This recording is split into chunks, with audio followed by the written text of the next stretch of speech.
reason why I annotate is because I have a fish brain. Hello bookish besties and welcome back to my channel. Today we will be talking about annotating. I'm so excited because I love annotating. I have a goldfish brain and whatever I read and like literally all of the information that I'm taking in from a story leaves my brain in 0.3 seconds.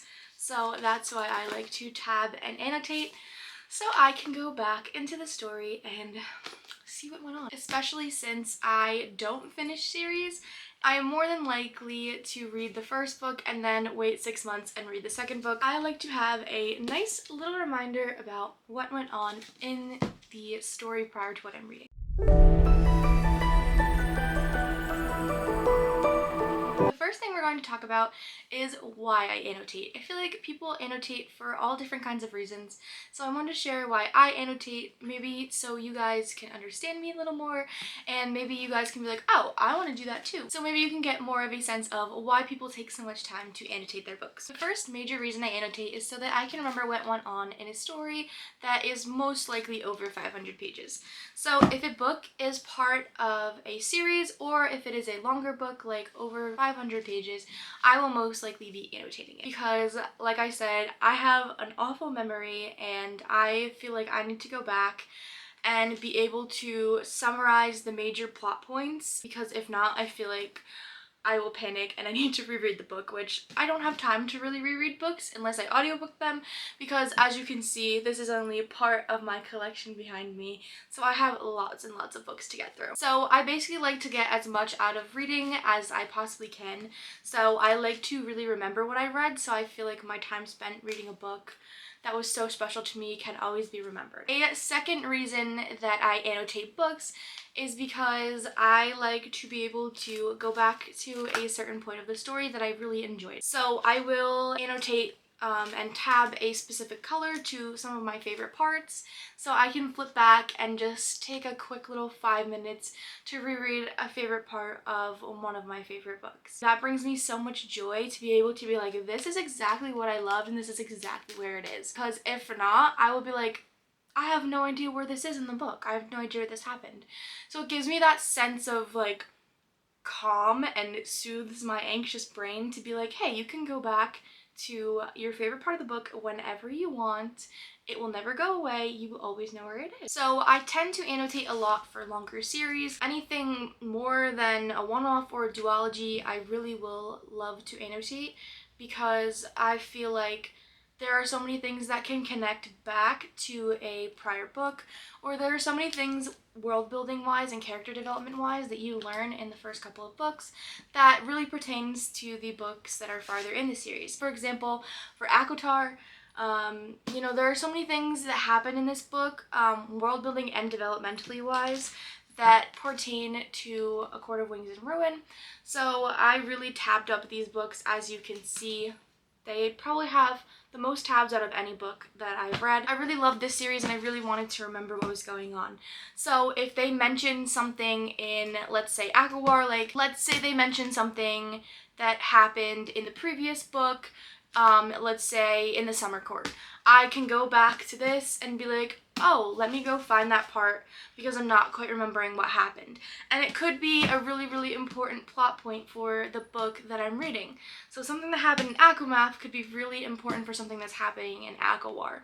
And I want to be able to go back and be like, oh yeah, I remember that, instead of having to search for like the Sparks Notes version of A Court of Mist and Fury. And I also like to be a little sleuth in books, and I like to tab things that I think are going to be important and that I think are foreshadowing, so I can go back and connect them back. I really love making connections in books, and it feels really important to me that I'm like finding out things that the author is leaving for me. It's like a little breadcrumb trail, and I love being able to be like, listen, I knew that was going to be important and I tapped it.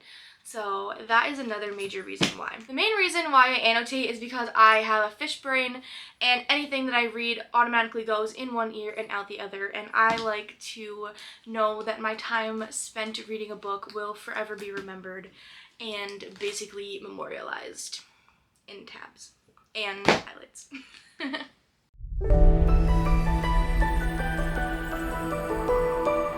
Now I wanted to talk about the type of books that I like to annotate.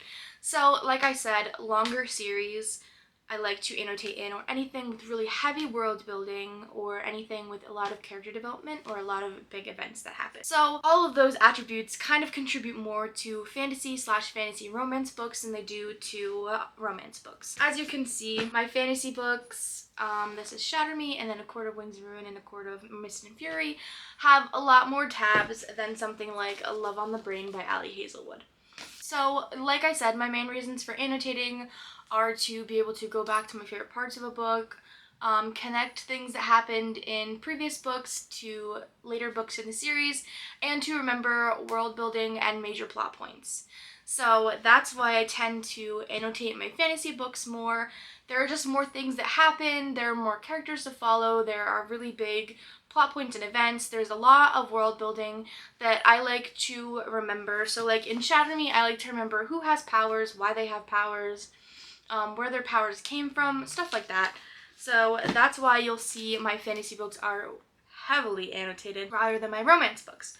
But like you can see, I do like to tab or annotate my romance books because I like to remember really cute quotes from them. So normally in a romance book, like a dark romance or a rom-com or anything, I will only annotate or tab or highlight the important or very cute quotes that I resonate with or that I want to be able to flip back and remember. I also really like to annotate funny moments in romance books that I can flip back to, just iconic moments that make me laugh and have me like rolling on the floor. So for example, in Love on the Brain, it says, "It sounds sketchy, like he's trying to lure me to a secondary location to traffic me to people who harvest my femurs to make handles for badminton rackets." Like, how funny is that?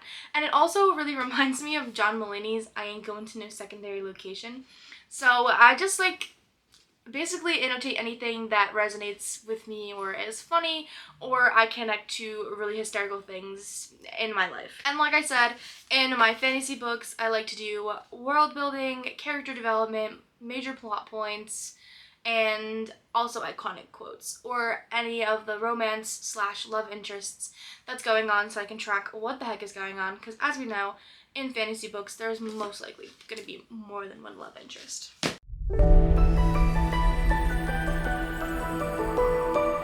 So now I want to get into what kinds of things, more specifically, that I will annotate in a book. So if I want to, like in Shatter Me, I will set up a little tab guide in the front on one of the front main pages.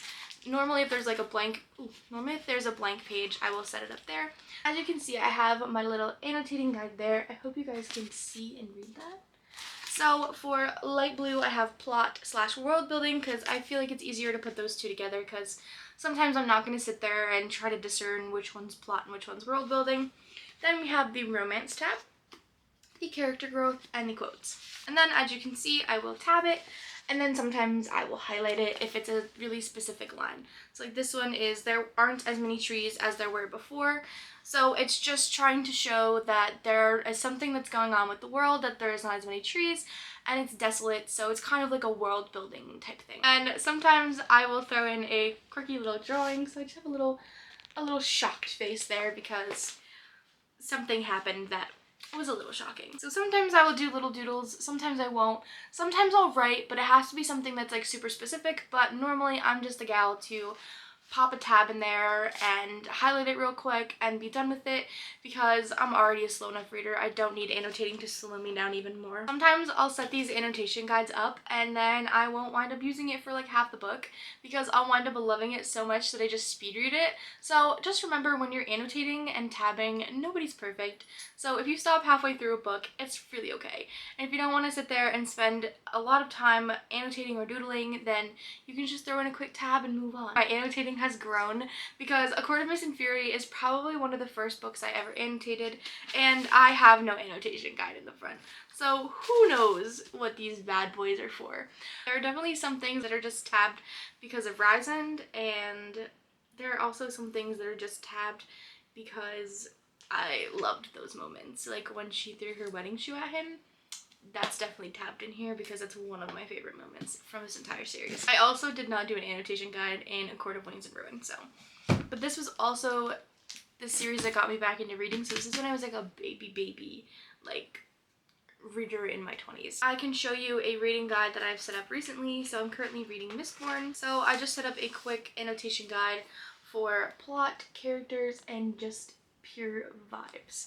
I don't have a lot right now because I am reading it physically and on my Kindle. So when I'm done with it all together, I'll go back on my Kindle and annotate in the book what I annotated on my Kindle, because I also highlight so much on my Kindle, and that is one of my favorite features because it links up to Goodreads. And if you want to know more about annotating on the Kindle, you can check out my Kindle video, which I'll link down in the description and show you the little cover right here. Like I said, most of the time I will just pop in a quick tab and move on. If a line really means something, or I want to remember a really specific quote or line, I will highlight it. I normally don't underline because my lines are so wobbly, so it's just a quick little highlight. And then, like I said, if something really shocks me, or I have an idea that is going to like link something, or that I have a thought that I can't get out of my head, or that I really want to remember, I will write in my book. But normally it's just a quick tab and a quick highlight because, like I said, I like to get through books quick, and I'm already a slow reader, so.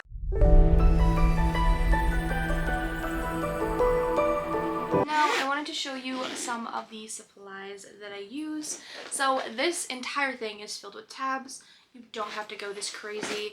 You can find tabs at Walmart or Staples or anywhere, but I like to get mine from Amazon.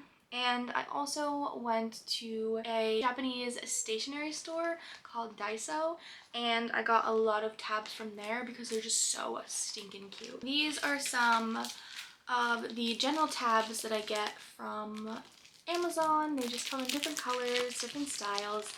There's all kinds of different ones you can get on Amazon, literally probably any color or anything that you want.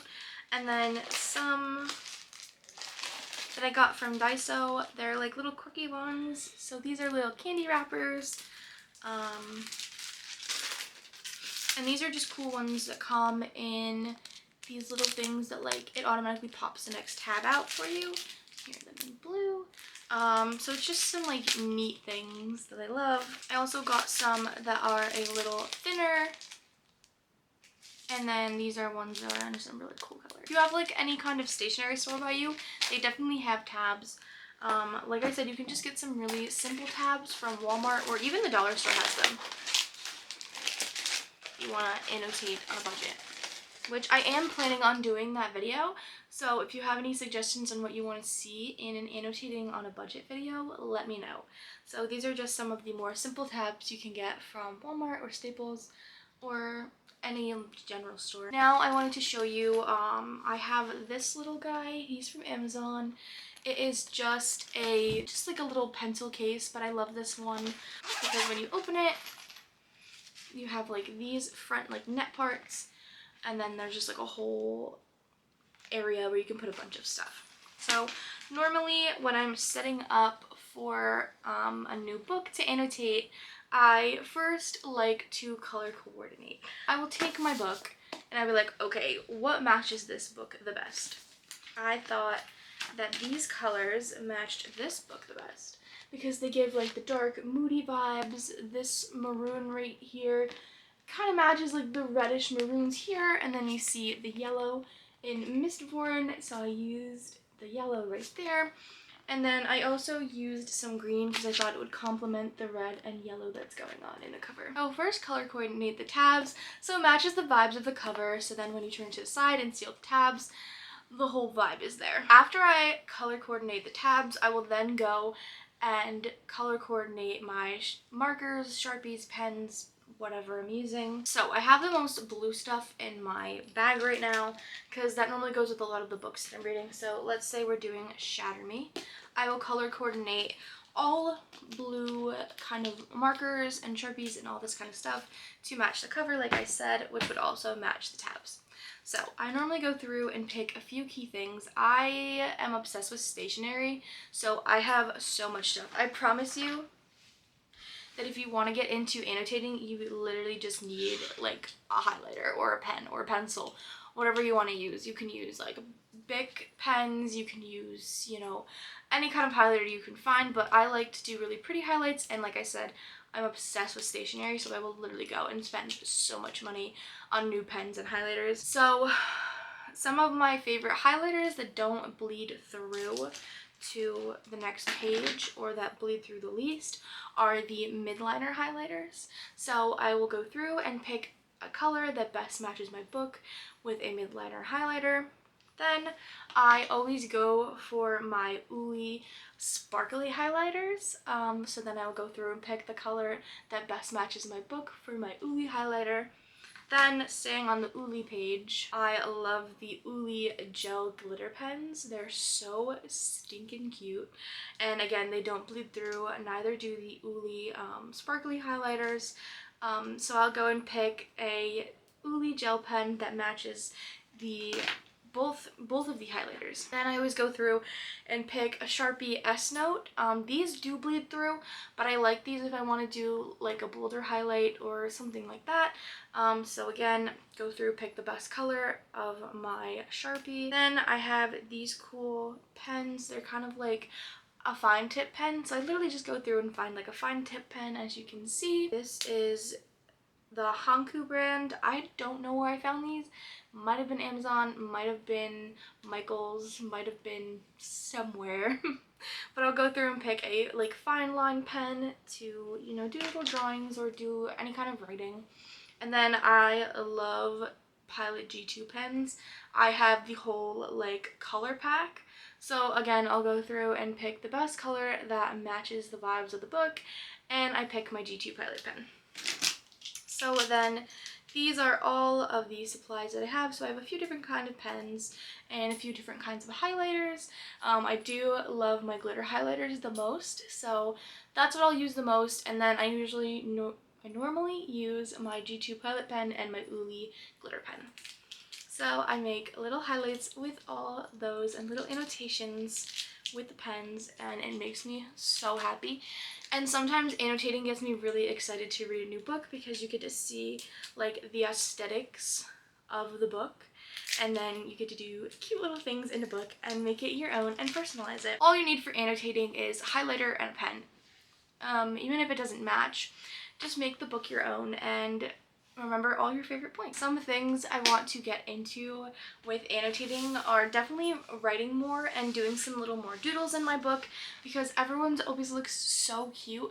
And then what I really want to start doing is the really cute like collage front end paper. I can put a picture here of what I'm talking about, but I really want to start doing the collages in the front because again, it sets the vibe of the book so well and it looks so aesthetic when you're done doing it. If you have any questions about how I annotate, what I use to annotate, or just anything about annotating, please let me know down in the comments. I'm always free to talk about it.